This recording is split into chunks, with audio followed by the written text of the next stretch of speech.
പ്രിയപ്പെട്ടവരെ, മറ്റൊരു പ്രഭാതത്തിൽ ഖമീസ് വിഷയത്തിൽ നിന്ന് ഫിറോസ് അലി മുഹമ്മദാണ്. ഇവിടെ നമ്മൾ കഴിഞ്ഞ ദിവസങ്ങളിലൊക്കെ പറഞ്ഞിരുന്നത് നമ്മുടെ അറേബ്യൻ പാലസിൻ്റെ ഉദ്ഘാടനം. ഇത് പഴയ KL04 ആണ് ഈ അറേബ്യൻ പാലസ്. നമ്മൾ കഴിഞ്ഞ ദിവസം പറഞ്ഞതുപോലെ ഈ 8 റിയാലിൻ്റെ ബിരിയാണി വാങ്ങാനുള്ള വലിയ തിരക്ക് നമുക്ക് ഇവിടെ കാണാം. കുറച്ച് മുമ്പ് വരെ ഇവിടെ വലിയ തിരക്കായിരുന്നു. അപ്പോൾ ഭക്ഷണം കഴിച്ചുകൊണ്ടിരിക്കുന്നവരുണ്ട്, അതുപോലെ ബിരിയാണിക്ക് വേണ്ടി പാർസൽ വാങ്ങാൻ വേണ്ടി ഇങ്ങനെ നിൽക്കുന്ന ആളുകളെയൊക്കെയാണ് നമ്മൾ ഇവിടെ കാണുന്നത്. ഭക്ഷണം കഴിച്ചുകൊണ്ടിരിക്കുന്ന ആൾ നമുക്ക് ഈ ബിരിയാണി, ബീഫ് ബിരിയാണി, 8 റിയാലിൻ്റെ ബിരിയാണി എങ്ങനെ ഉണ്ടെന്ന് അറിയാൻ സ്വാഭാവികമായിട്ടും ഒരു കൗതുകം ഉണ്ടാവുമല്ലോ. അപ്പോൾ നമ്മുടെ അവരുടെ സുഹൃത്തിനോട് ചോദിക്കാമെന്ന് വിചാരിക്കുന്നു.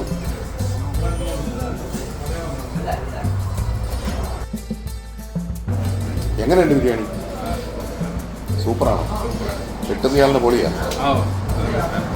ഇടയ്ക്കിടയ്ക്ക് ഇങ്ങോട്ട് വരാൻ തോന്നുന്നു നമുക്ക്. പിന്നല്ല, മൊത്തത്തിൽ ആംബിയൻസ് ഒക്കെ എങ്ങനെ ഉണ്ട്? പാകിസ്ഥാനി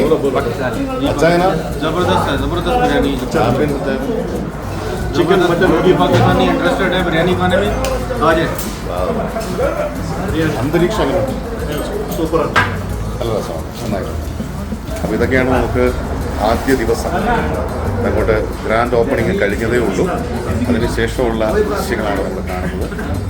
അപ്പോൾ നമ്മൾ കഴിഞ്ഞ ദിവസം പറഞ്ഞതുപോലെ നമ്മൾ ഗംഭീരമായ രുചികൾ ഇവിടെ പ്രതീക്ഷിക്കുകയാണ്. രുചികളുടെ ഒരു നിലവറ ഒരുങ്ങുന്നു. ആ നിലവറ അല്ലെങ്കിൽ രുചിയുടെ പത്തായം തുറക്കുന്നു. അപ്പോൾ വരുന്ന ദിവസങ്ങളിൽ നമുക്ക് ഈ അറേബ്യൻ പാലസിൻ്റെ കൂടുതൽ വിശേഷങ്ങളും ഇവിടെ വരുന്ന ആളുകളുടെ അവർ ഇതിനെക്കുറിച്ച് ഇവിടുത്തെ ആംബിയൻസും അതുപോലെ ഇവിടുത്തെ ഒരു സംവിധാനവും അതിനെക്കുറിച്ചൊക്കെ എന്തൊക്കെ പറയുന്നതും ഒക്കെ അറിയാം. അപ്പോൾ വീണ്ടും ഓർമ്മിക്കുകയാണ്, പഴയ KL04 നിങ്ങൾക്ക് ഈ ലൊക്കേഷൻ കണ്ടാൽ മനസ്സിലാകുന്നത് എവിടെയാണ് എന്ന്. KL04ൻ്റെ ലൊക്കേഷൻ അറിയാത്ത മലയാളികൾ കുറവാണ് എന്നാണ് എനിക്ക് തോന്നുന്നത്.